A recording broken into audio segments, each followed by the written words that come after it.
Welcome back to our channel, all you fabulous people, and thank you guys so much for joining us. And you make sure you hit that subscribe button because we are going to be spending the next few days in St. Augustine, Florida, and we have some great content coming your way.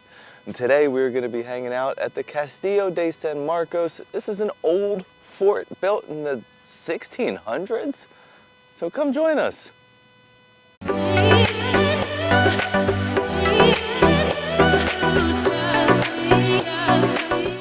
Standing along the waterfront here in St. Augustine, Castillo de San Marcos is the oldest masonry fort in the continental United States and one of the most impressive pieces of history in all of Florida. It was built by the Spanish beginning in 1672. This massive coquina stone fortress has survived pirate threats, British attacks, changing flags, and more than 350 years of American history. Today, you can walk the same gun deck where soldiers once stood guard, explore centuries-old rooms, even watch live cannon demonstrations, all inside a structure that has never been taken by force. So some cool facts about the construction of this fort. The entire fort is built with coquina stone. Now that's like compressed shells that turned into stone. And the best thing about that is that it absorbs the cannon fire instead of shattering, making this really like a sturdy fortress. It's also a star-shaped bastion design for maximum defense coverage. And it was originally surrounded by a moat. So all the grass that you're seeing surrounding this fort could be flooded to give it even better defense. So we just entered this little room, and this is where the Spanish soldiers in St. Augustine would stay when they were assigned to guard duty. When they weren't assigned to guard duty, they would actually live in homes in the town. And they cooked and ate their meals in this room and slept here before and after shifts of guard duty. And they also were here to guard the Castillo's prison located in the next room. So let's head over and check out the prison.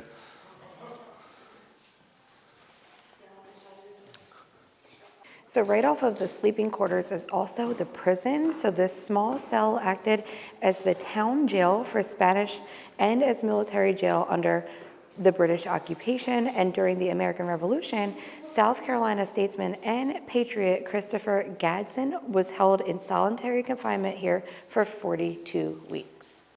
So this is the central courtyard of the fort. There are doors all around to go in and explore, and then there's also stairs over here to go up to the top where you would have the cannons and where you could defend the fort. We're just going to start exploring these little rooms and see what's inside. But before we do that, this big circle here with a wooden cover on it was the well. So this is what they would use to get fresh water so that they would be able to drink and cook while they were in here. Head into the first room over here and check this one out. So this fort actually had a changing of the flags several times. So it started out with Spain in 1695 to 1763, but then Britain took over in 1763 up until 1783, and it was actually renamed Fort St. Mark. But then the Spanish regained the flag here at the fort from 1783 to 1821. And then in 1821 until now, the U.S. has claimed the territory here, and it was renamed Fort Marion in 1825, but it was restored to Castillo de San Marcos in 1942. So each one of these rooms that we're entering, they're called casements. And in this one, you can see some of the tools that they were using to actually create these rooms, such as the wheelbarrow to haul the coquina boulders. I'm not sure what they used this for because there was no explanation for it, but this is a frame that they used to set up so that they can then place the coquina stone in that spot. And they also have a primitive crane set up to show you how they would lift the boulders into place. This next casement that we're entering was used for storage. It looks like they have some weapon storage over here. Each one of these had a different use, and we're going to explore a few more of them to show you what they were used for. But they also have like some barrels over here that could have been used for rum or water storage, and then some other tools over here on the one side. All right, so we had mentioned the coquina stone, and this is telling you all about the coquina stone. It is a rare limestone found on the Barrier Islands here near St. Augustine, and it's a Spanish word that means tiny shell. And the stone is actually made out of a bunch of tiny shells. As I zoom in on it, you can probably start to see those shells come to life.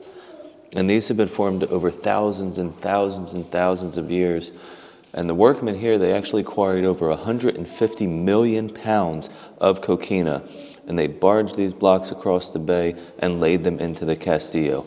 All of it had to be cut and shaped and set by hand. But the coquina made a refuge that was much stronger than the 9 wooden forts built before this Castillo. This replica British-era bunk would have slept 4 soldiers, 2 on top and 2 on bottom. These 4 men were considered messmates, the basic unit in the British Army. Everything they had fit here. At the foot of the bed, you will see a place for 4 guns and 4 coats. There is a space below for other gear.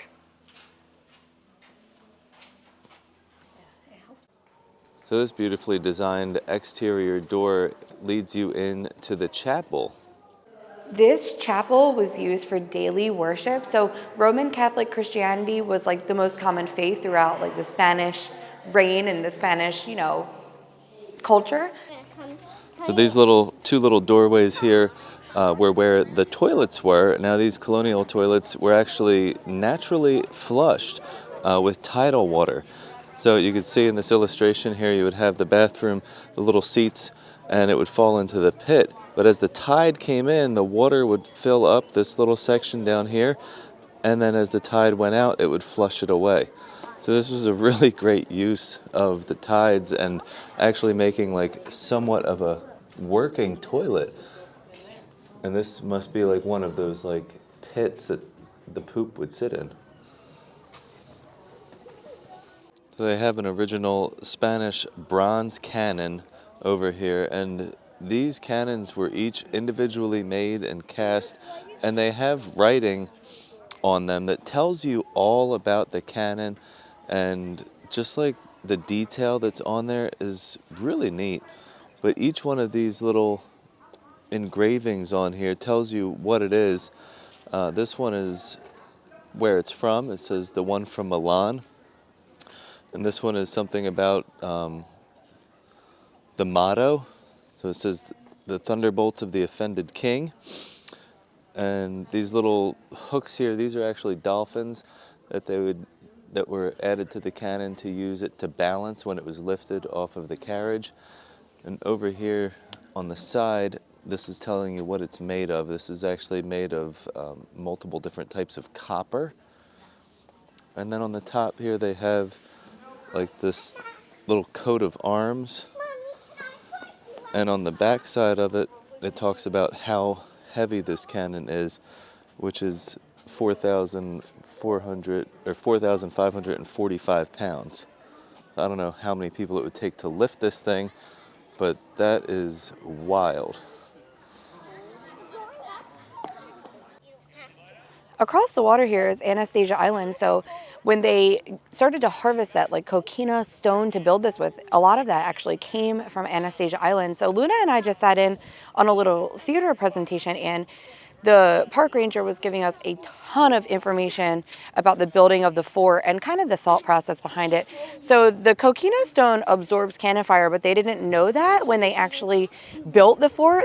She said it was trial and fire, trial and error type thing. So she explained it as if you shoot a BB gun into styrofoam. That's kind of the process.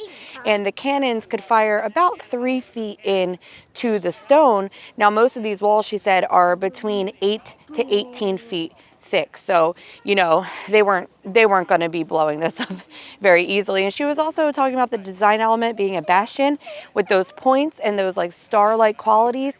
And the purpose of that is so that no one could really sneak up on you without being caught in the crossfire. There's no like real area that someone could go undetected.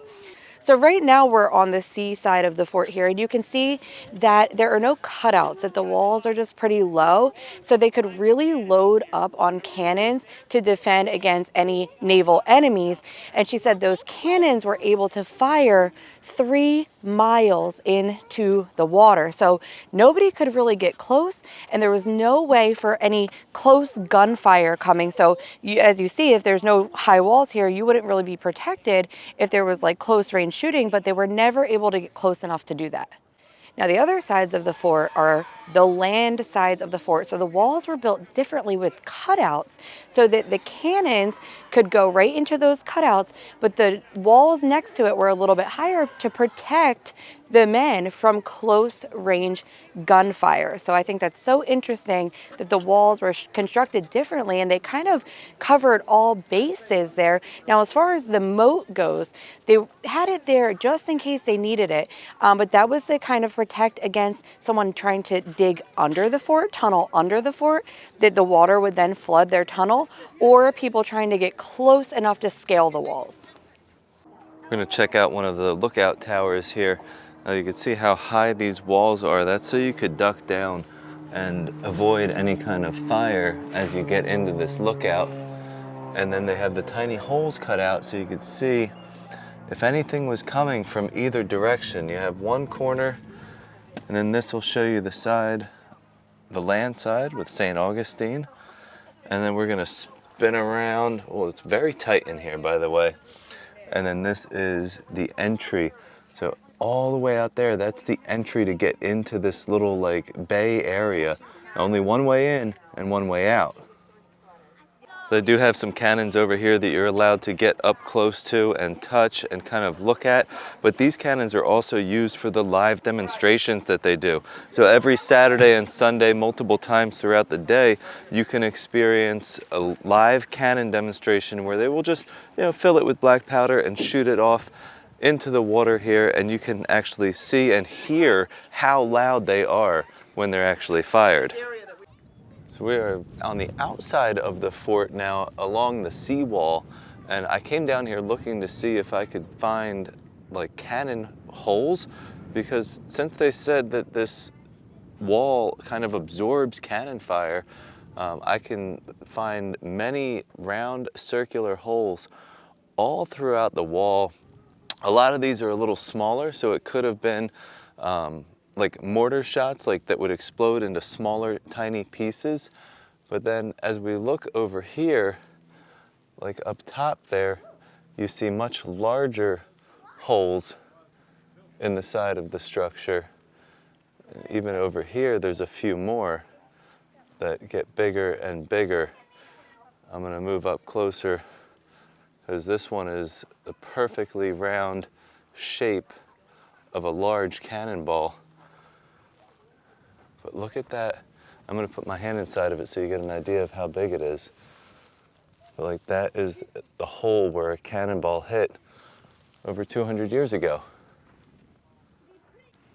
This has been so much fun walking around here today. Now, I am like a big history fan, and especially when it deals with architectural history, that always draws me in. And like the fact that this is the oldest fort in the continental United States, like I'm having such a hard time realizing and understanding that I'm walking around in something that was built in the 1600s. Yeah. Like the thought of the going back to the 1600s, especially in the US. You go to other places in the world, things existed back then, but nothing really existed here. And just like how long it withstood, and it was never like sieged in battle. No one ever was able to take over this fort in battle. They did have like changing of the flags here and there, but it was never like no pirates or like nobody ever was ever able to come in and siege this fort. And that really goes to show you how well it was built, the thought process behind it. They really covered all bases and thought of every single way somebody could like potentially get in here. Yeah. And nobody was ever able to. So that to me is just wild. Well, I hope you guys enjoyed checking out the oldest fort in the United States. I had a great time. I hope you enjoyed watching this video. And make sure you stay tuned because we have a lot more stuff coming from St. Augustine. So thank you so much for watching. And as always, stay fabulous. fabulous.